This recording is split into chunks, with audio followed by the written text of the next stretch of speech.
Hey, happy Monday. We're recording for March the 11th. We're in Hebrews. We finally made it to chapter 4, verses 1 to 11. Here we go. Therefore, since the promise to enter his rest remains, let us beware that none of you be found to have fallen short.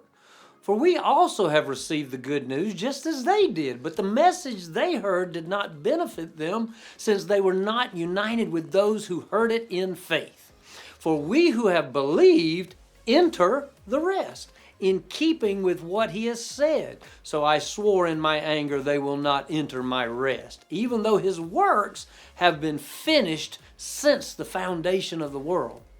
For somewhere he has spoken about the seventh day in this way, and on the seventh day God rested from all his works. Again, in that passage he says they will never enter my rest. Therefore, since it remains for some to enter it, and those who formerly received the good news did not enter because of disobedience, he again specifies a certain day, today.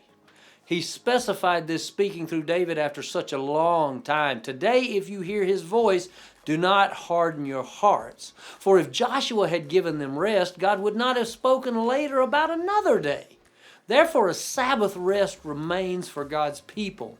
For the person who has entered his rest has rested from his own works, just as God did from his. Let us then make every effort to enter that rest, so that no one will fall into the same pattern of disobedience. Rest promised. What is the rest of God? You see, as I mentioned last week, when we think of God's mentioned rest in the Bible, we think of the seventh day rest at creation, or the fact that God mentioned his rest. The day of observance kind of loses its significance with the advent of Jesus. If you've read those verses, that passage in the Old Testament, there is this strict observance of the day of rest.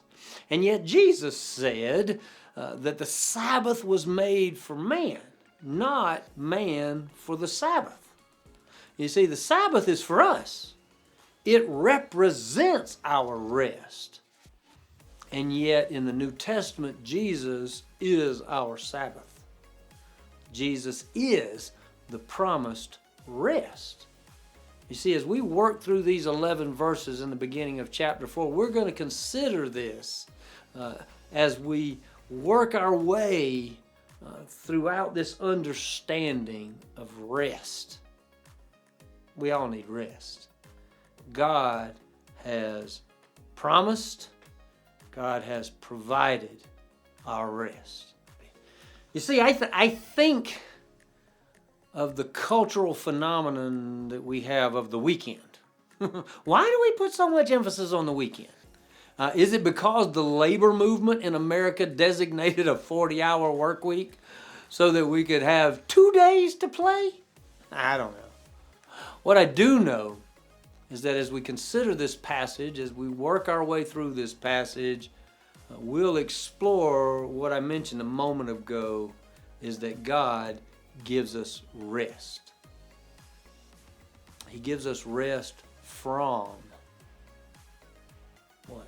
The work, the anxiety, the tension.